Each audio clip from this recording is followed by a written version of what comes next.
Hi, welcome to my latest video. Tonight I'm going to do a quick video showing how to change the battery on my Freelander 2 2.2 TD4 diesel. This battery is a Halford's battery. It's an EFB, so that's an enhanced flooded battery, and I bought that just over 5 years ago. The car has been a bit difficult to start on some of the frosty mornings recently. It is mid-February, it's very, very cold. It's going to be frosty again tonight, and I do need to get up and drive somewhere in the morning. So I thought enough's enough.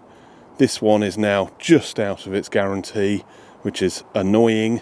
Had I dug out the receipt a few weeks ago, I may have been able to claim on the 5-year guarantee.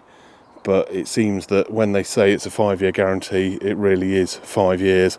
And then after 5 years and 2 weeks, that's it. The battery stops working properly. Okay, so this one is not holding charge. I've got one of these Sealy battery monitor things with a Bluetooth app. That itself only draws about 1.5 milliamps. So that is not contributing by flattening the battery whilst monitoring it, but it does allow me to see the voltage and the state of charge and the temperature as well on an app on my phone. I'm going to get that out now and show you that. And we can see here it's battery monitor. Oh look, it's now 17 and we've got an alert here. Well, it actually says it's 0 now, which is not very good at all. So yeah, well, there we go. Low charge, 0. That's not the voltage is still 12.17, which is a bit low, but it says it's kind of flat. And I actually drove the car for about an hour this afternoon, and when the sun was up, my solar panel that's in the rear window of the car was actually doing its thing, and the battery was at 93% charged. But now it's just lost its charge, and I haven't been doing anything. I haven't had the headlights on. The car's unlocked, but I've turned off the interior lights. I've turned off the dash cam. The only thing running really at the moment is probably the little light in here. It's just this little light here, and that's it. Battery's just not holding charge. Okay, so that's the Halford's battery, 5-year guarantee, warranty, whatever it is. It's 5 years basically, and 5 years and a week, and that's it. Your time's up. Okay, so I've spent the money, and I've decided to buy a UASA one. Okay, this is also from Halford's. Okay, because I have a trade card, and that is really worth getting. Okay, so if you do any kind of business activities, or you run a small business, or you do YouTube like I do, get a trade card, because it gives you 33% off. So this should have been £210. I got it for 140, 70 quid off, massive discount. Okay, so UASA, I've put a UASA battery in Mrs. Pitt's Polo recently, but the one that was in there, which was also UASA, lasted 9 years. Okay, so these have a 5-year guarantee as well, but the Polo UASA battery did 9 years before it finally gave up the ghost, compared to the sort of literally 5 and a bit you get with the Halford's ones. Okay, so I would recommend get the UASA one. I'd recommend use the trade card to knock a load of money off. And also, the other thing you need to be aware of is the type. Okay, so these are lead acid batteries.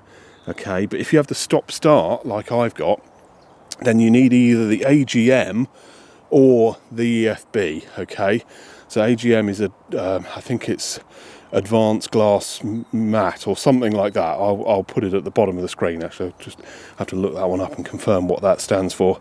But it's designed for the stop start. Okay, so this type will do, I think in the specification it was like 360,000 stop start cycles. Okay, so you start the engine 360,000 times, and a normal battery, a normal sort of flooded lead acid battery, possibly like this one, I don't know, but a normal battery was sort of 50,000 times.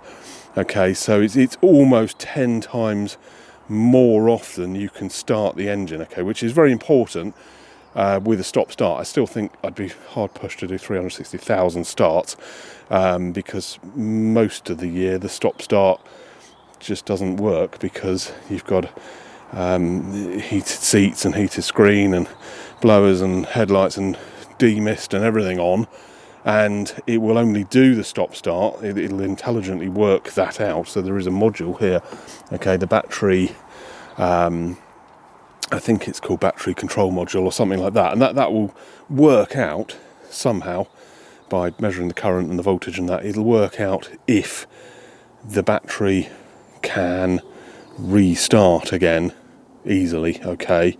So if there's any doubt because you're drawing a lot of current, then it won't do the stop-start. All right, so it tends to start to work in the summer, but the rest of the year it doesn't really work. Now, another thing that's very important to know is you're meant to reset the battery monitoring software, okay? So it's sort of part of the ECU, and it's in the software somewhere, okay? So the actual monitoring thing is there on the negative terminal, but the data is held in the ECU, okay?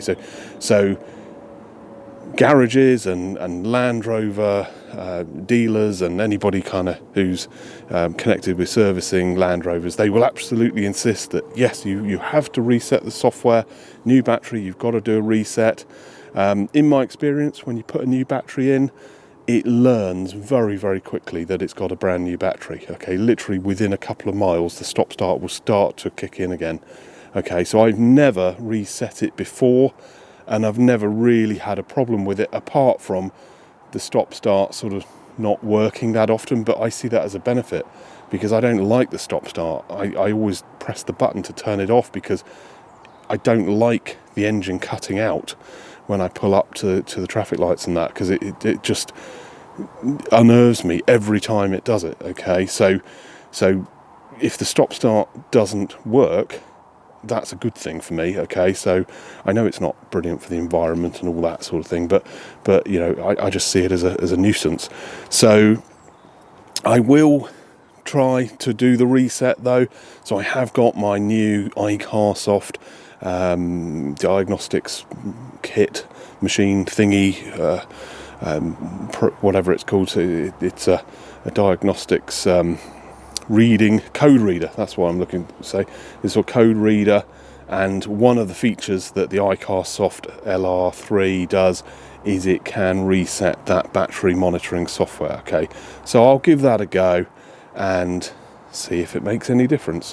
What I'll probably do is not reset it tonight, okay? So I'll put the new battery in, and then I will just drive the car a bit and just see how it is and see if that stop-start starts to work, and then I can do the reset and just see if it makes any difference at all.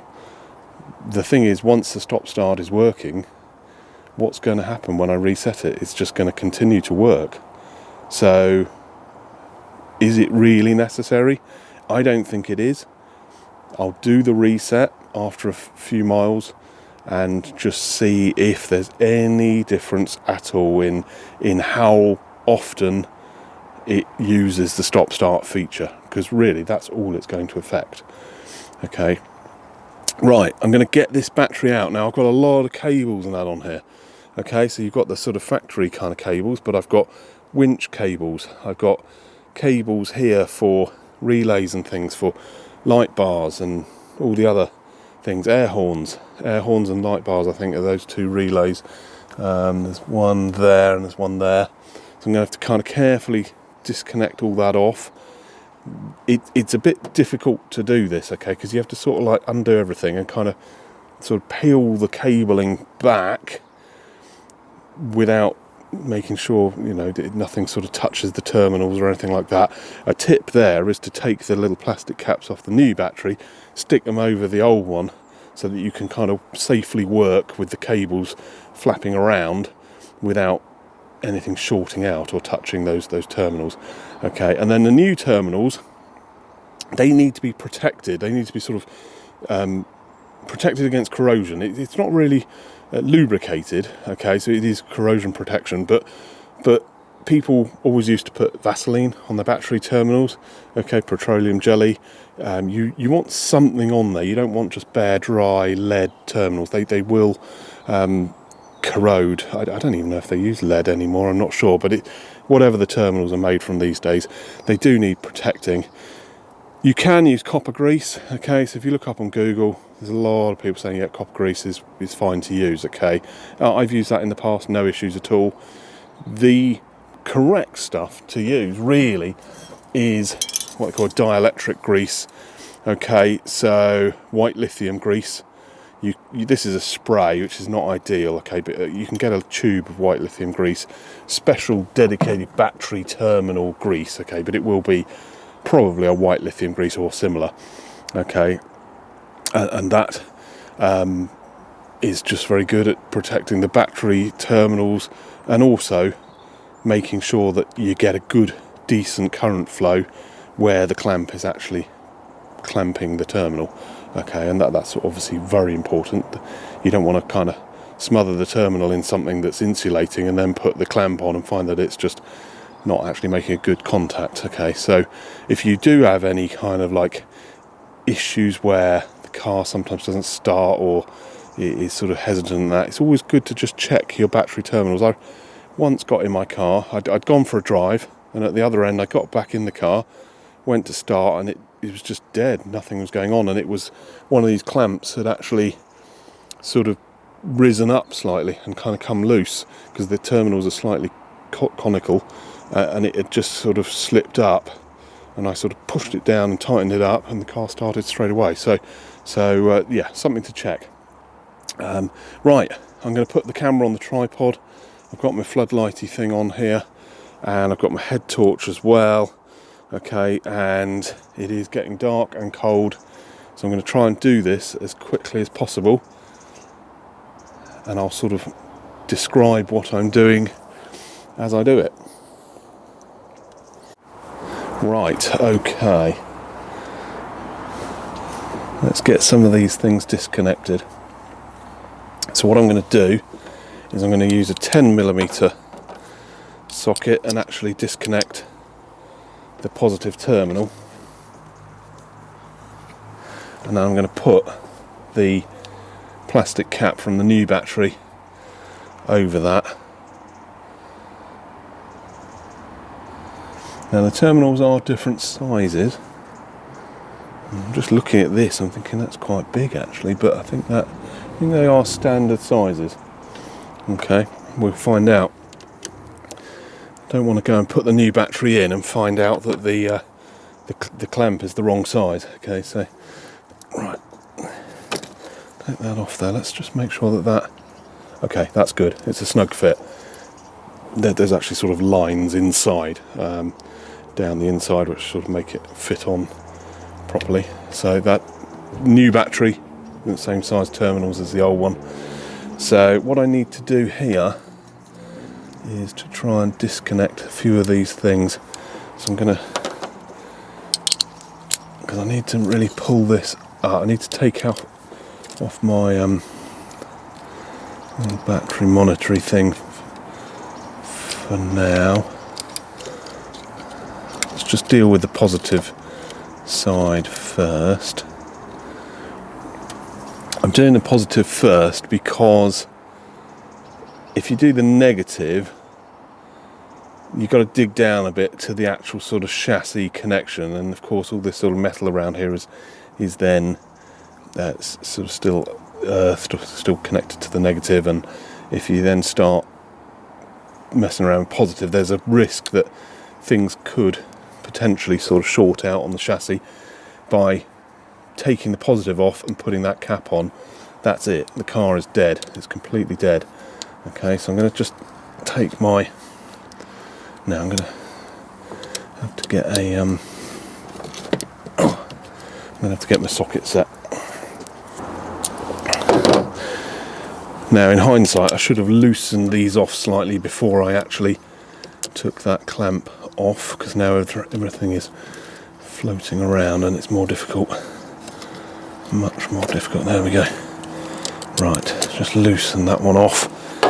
Okay, so this big red cable is my winch positive. Winch negative is already disconnected. I don't run with the winch powered up the whole time. Okay, let's just bring those two forward out of the way. There is here a fuse, which I think is a 100 amp fuse. Okay, so if ever your car doesn't start and everything else kind of works but not the starter, and you know the starter's good, so you can test that by just sort of like putting 12 volts on it and see if it starts spinning, then it could be this fuse. That red cable goes down to the starter motor, to the solenoid, okay, the big relay effectively that runs the starter motor, the contacts that mechanically, electromagnetic contacts, okay. So that fuse really is just doing, it's the starter motor feed fuse. I'm going to undo this one here. And I'm just going to take out, there's a funny little wire here and I'm not sure what that is.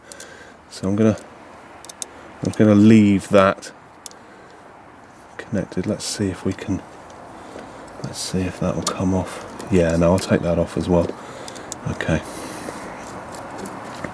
There's a sort of kind of cable thing here which goes off to the fuse box, and it's got an additional wire on the top of it. Possibly some sort of extra feature was added by Land Rover. Okay, so what else have we got here? What I want to do is lift all this out.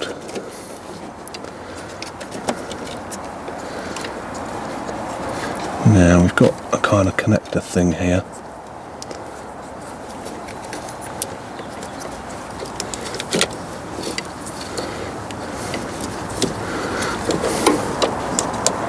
Which actually, you don't actually have to disconnect, it's a metal clip on the side of the bus bar thing. Okay, let's carefully lift all this out now. I'm going to cut the cable tie that's there. Right, I'm just going to cut this cable tie that's holding all of the wiring together.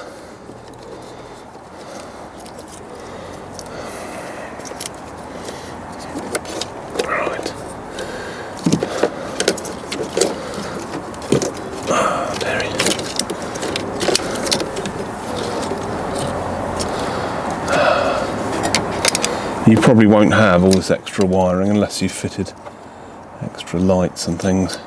I don't really want to disconnect all these spade terminals and bullet plugs. I just need to try and fish all this out carefully. So this is light bar and air horn relays. I will be putting these into a sort of box at some point, just to kind of keep it all waterproof and contained.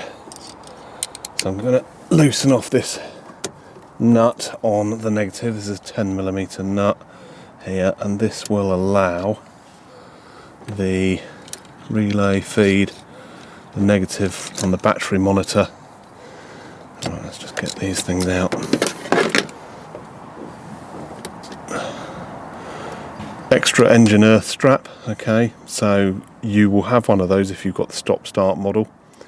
If you haven't got stop start and you haven't got this because nobody's fitted one, well worth fitting. Okay, so that goes from the negative down to the starter motor body. Okay, so it's basically sort of right down there, so that there's positive and negative going right down to the starter, big fat cables, and then when the solenoid goes, you've got sort of full current to the starter rather than it trying to kind of come back up through the bodywork of the car. Okay, so what I'm going to do now is try to move these things out. I'm going to put that nut back on there just to keep it safe.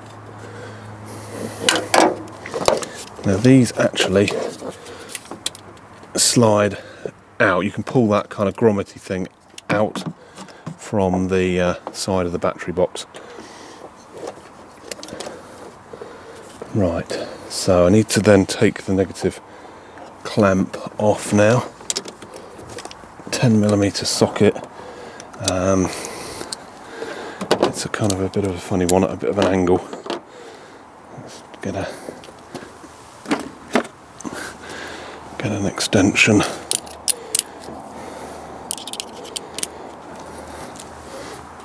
And then I'll get the black plastic cap ready, just to protect that as well. Not that there's going to be any shorting risk really, because it is disconnected on the positive. I'm just going to take that off, put that on there. Right, everything now should be able to pull away. Let's see if this grommet can come out here.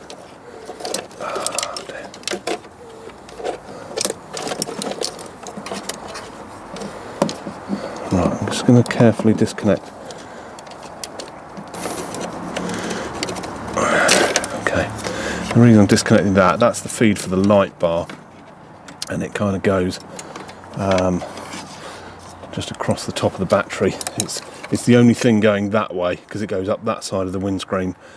Everything else goes up the other side. Okay, for the amber strobes, work lights at the back and all that. That's what all of this cabling here is for. Okay, right, I'm almost at the point now where I can actually lift this battery out.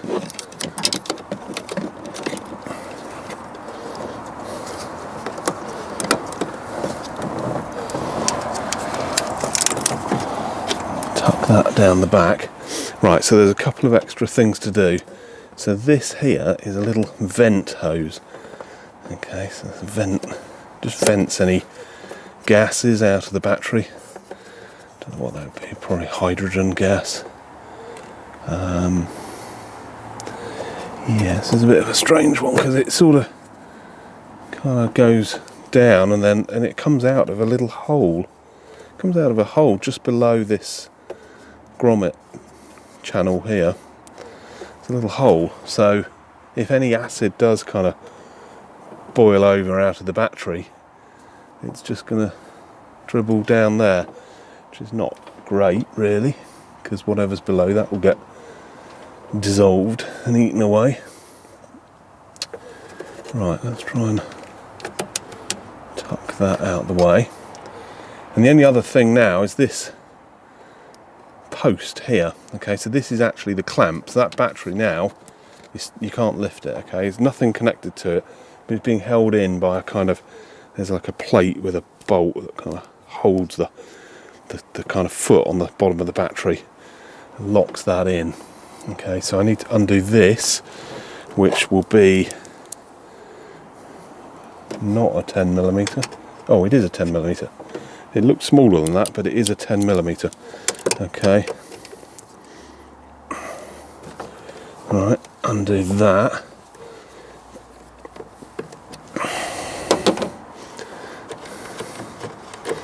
Right. Okay, so that kind of comes out. It's a sort of like a long post thing with almost like a bolt on the end of it. Okay. Right, the battery is loose now. And now the tricky bit, okay, because you've got to lean over and you've got to lift a really heavy weight.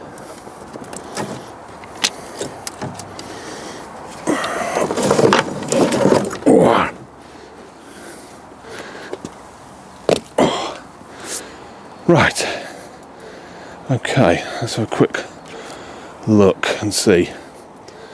There is the empty battery tray or battery cradle. You can see this kind of metal brackety thing here, and that just sits down there. Also got this hose here, vent hose. Yeah, there's a lot of muddy water staining everywhere behind here where I've been off-roading. That's the famous Salisbury Plain clay, which gets everywhere and never seems to wash away very easily.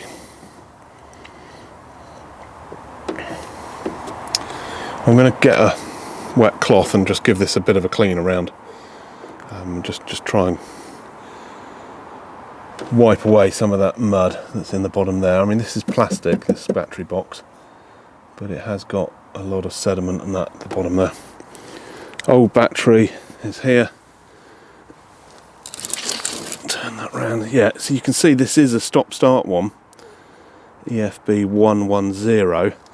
New one, interestingly, on the Halfords website, it's a AGM 115, I think, but the part number is actually YBX 9115. Okay, so on the shelf, the barcode label on the edge of the shelf, it will say AGM 115, but it's a bit confusing. You have to kind of hunt around the shelf a bit, and you're looking for a YBX 9115. Okay, right, I'm going to give that all a bit of a clean up, and then I'm going to lower in the new battery.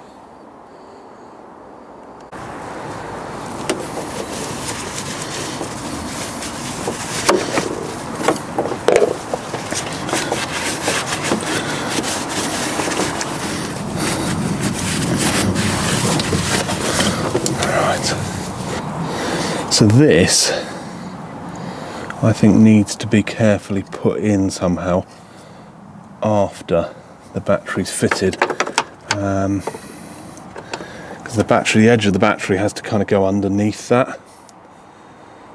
So I might have to sort of get some long nose pliers and lower that down.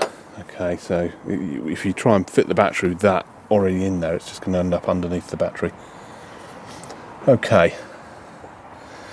Right, I've given that all a bit of a clean up. So now I'm going to lower in the new battery. So I've transferred the plastic caps across to the new battery so that we don't have any issues with shorting things out. I'm just having a look at the end. There is a vent, a sort of bung in that vent, but the one on this end is open, I think, for that hose to go in. Right. Oh, this is so heavy.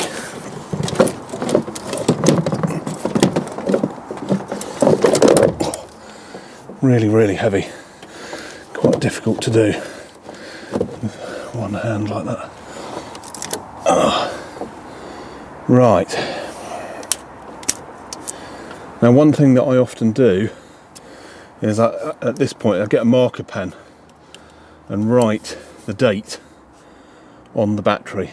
Okay, I'll do that tomorrow. I haven't got a marker pen handy at the moment, but it's always nice to be able to see the date. It saves you having to dig out the receipt or the email or something like that. You can just look and you can see when you bought it, and then if the battery does start to act up, you know at what point the 5-year guarantee runs out.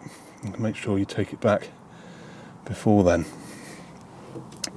Right, let's get some of these things connected up, and I'm going to do everything in reverse order. So let's take the negative terminal off and put that on. Now I need to protect these terminals. Okay, so I don't know if this is going to be good enough because it's a spray. Let's have a look and see. Yeah, that seems okay. good old blast on the negative. Tighten that up in a moment. I'll do the positive in a minute. Okay, so let's get the negative tightened up.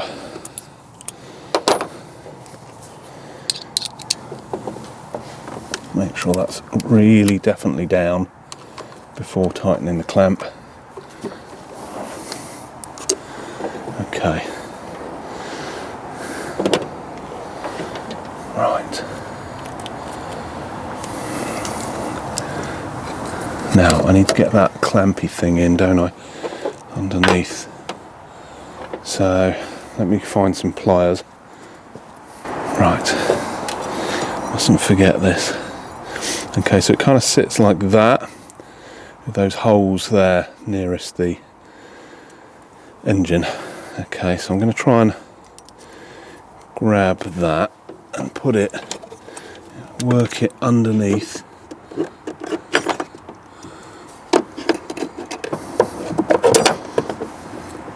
There we go. It dropped, but it's in the right position. So now get that rod.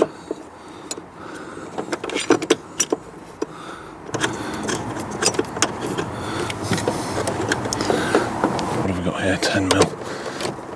Let's tighten that up. So with that tight, I'm going to actually use the socket, the extension. It doesn't need to be mega tight, it just needs to be tight enough to stop that battery moving around. Right, that's nice and solid now.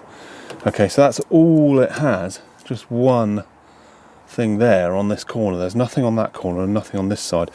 It just kind of clamps the battery in to the box. Right, so we've got the negative on there. What I need to do now is to start kind of laying things out on top, but leaving the positive to the last minute. Okay, so let's do the vent hose now. Okay, so we've got this vent hose here.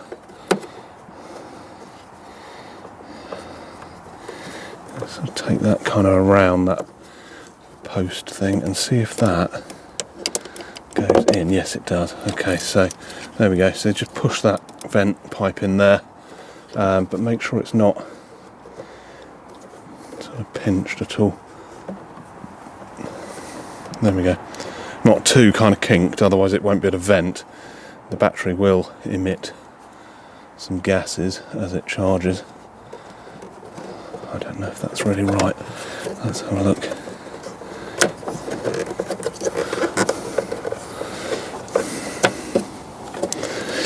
Yeah, I think that'll have to do. It's a case of trying to not bend the pipe so much that it kinks. Right, that is positive, that's negative.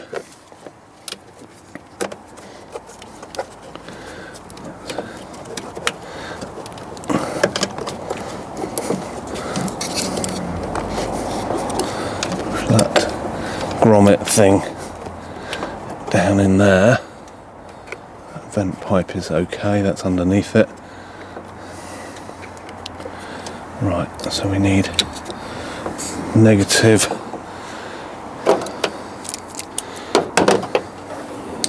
over here. So this is the starter motor engine earth strap. Okay, so extra engine earth strap. You may not have that on your car.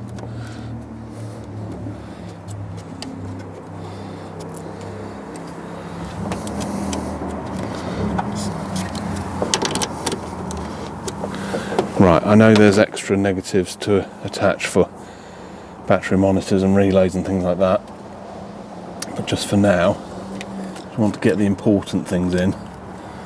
Okay, right, so this positive goes on to here. Okay, I'm going to try and connect the positive things first. Yeah, and then put it down, and then things like relays, I can sort of add that once it's all in position. So that clip goes on there, like that. Right, let's do this positive now. Our white lithium grease. Right, now there might be a little spark. I'll let the fumes kind of go before I make a spark and set that on fire.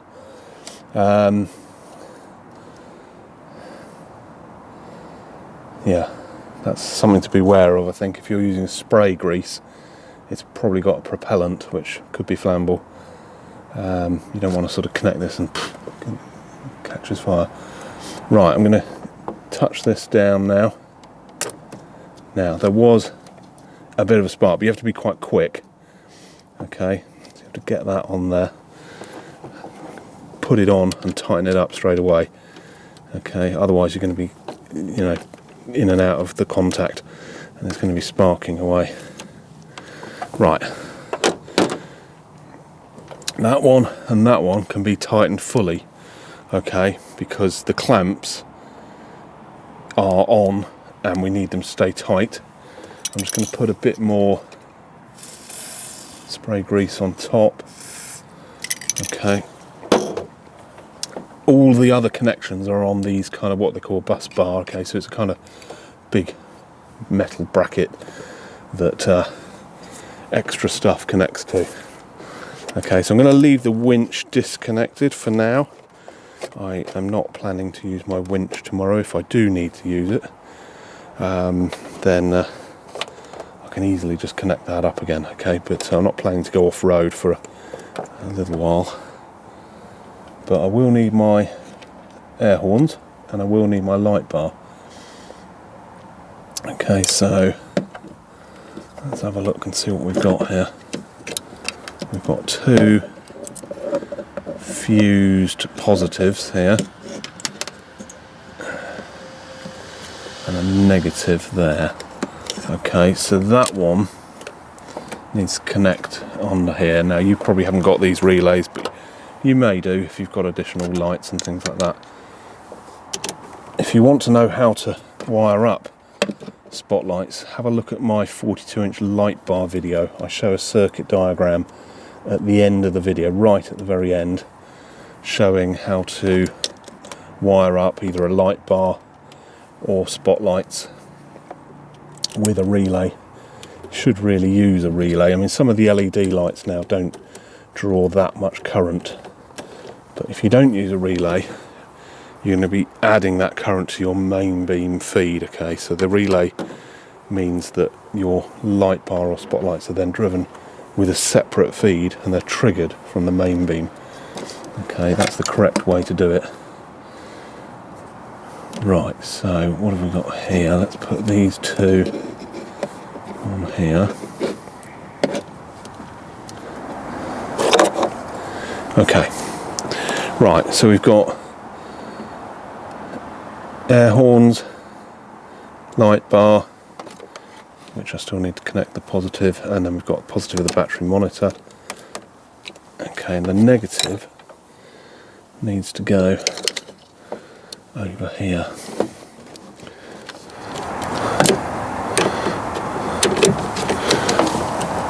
Okay, right, nearly there. Nearly there. Just tuck some of these wires out of the way. I need to cable tie these up a bit, I think.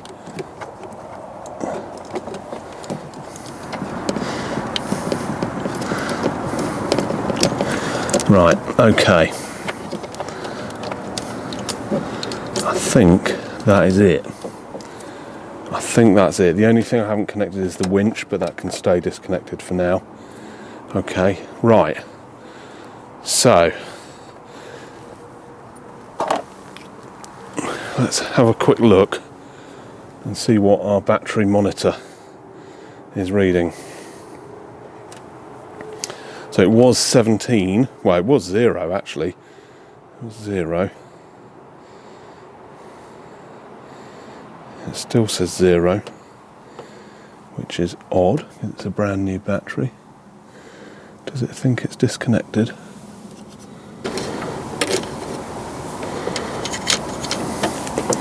Right, there is a little blue light that flashes in that, and it is flashing. I think it's just 0 because it's a new battery and it's got to start kind of calculating all over again. I guess it has no idea what state the charge is on the new battery until it actually sort of kind of like does a start, maybe. Okay, so what I'm going to do is I'm just going to clear a few of the tools out of the way. I just want to make sure that everything there is definitely tight. I haven't forgotten anything. That's all fine.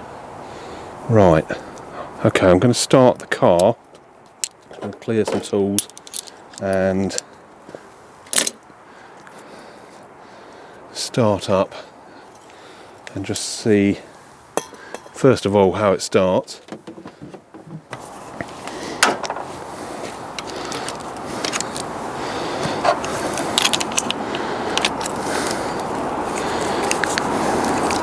Okay, right, it's all done. I'm going to do I'll try and do a cranking test on this app and just see what it reckons. Okay, so right, let's get the keys. Everything's clear, everything's out of the way. Right, let's start this up and just see.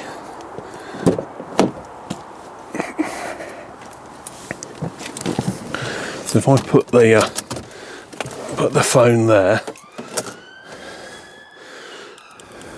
turn off head torch. Right, that might be a bit bright. That's better. Okay, so right. Well, it started perfectly. And right, well, the voltage. Let's turn Sarah Cox off. Voltage has gone right up now. 14 point, well, around about 14 volts. Okay.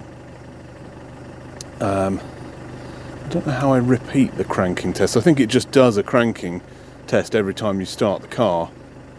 Okay, but there is a charging test as well. Okay, so that's charging now. The car started really well. So let's go to, let's do charging test. Right, idle charging voltage, high speed charging voltage, diode ripple current. There's all sorts of things that this will measure.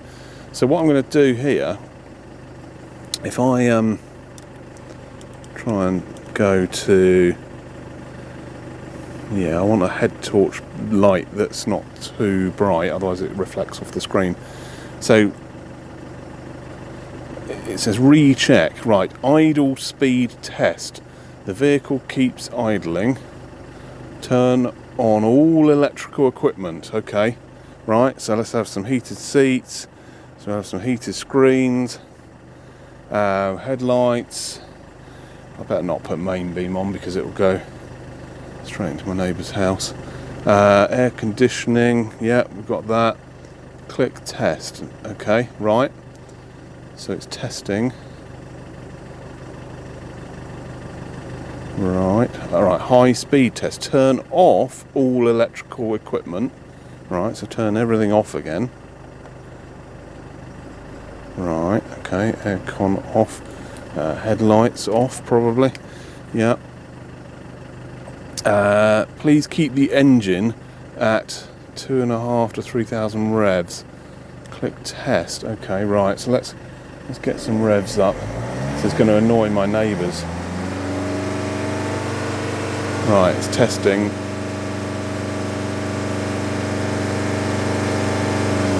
Right, okay.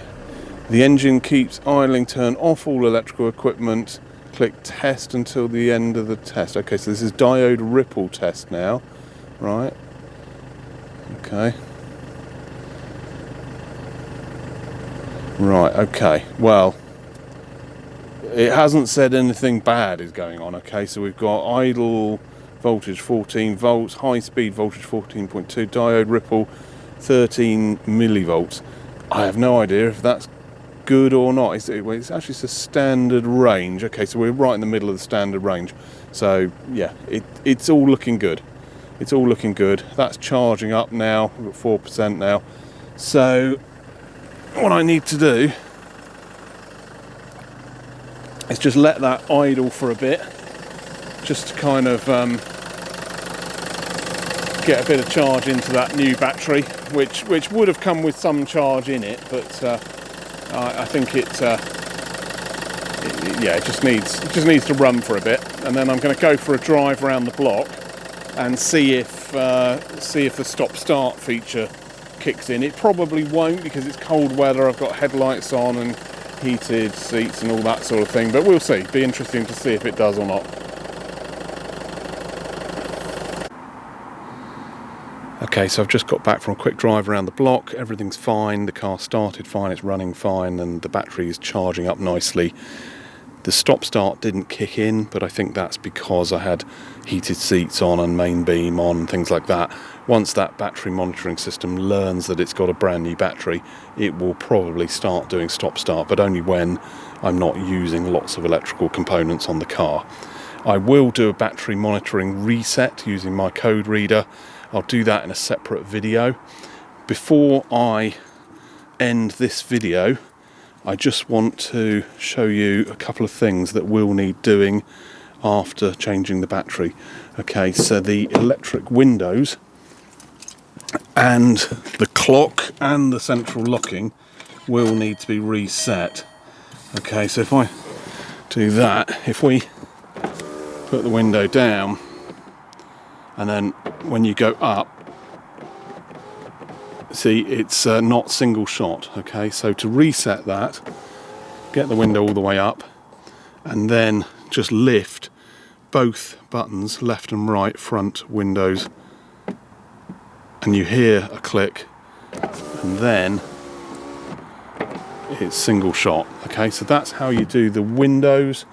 The central locking, if I get the key out, okay, so for that what you have to do is, because what will happen after a battery reset is when the car is locked,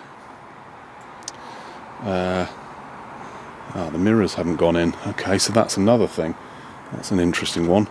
Okay, so that is locked, isn't it? Yep, that is locked. So I will unlock, but sometimes after a battery reset it doesn't unlock all the doors.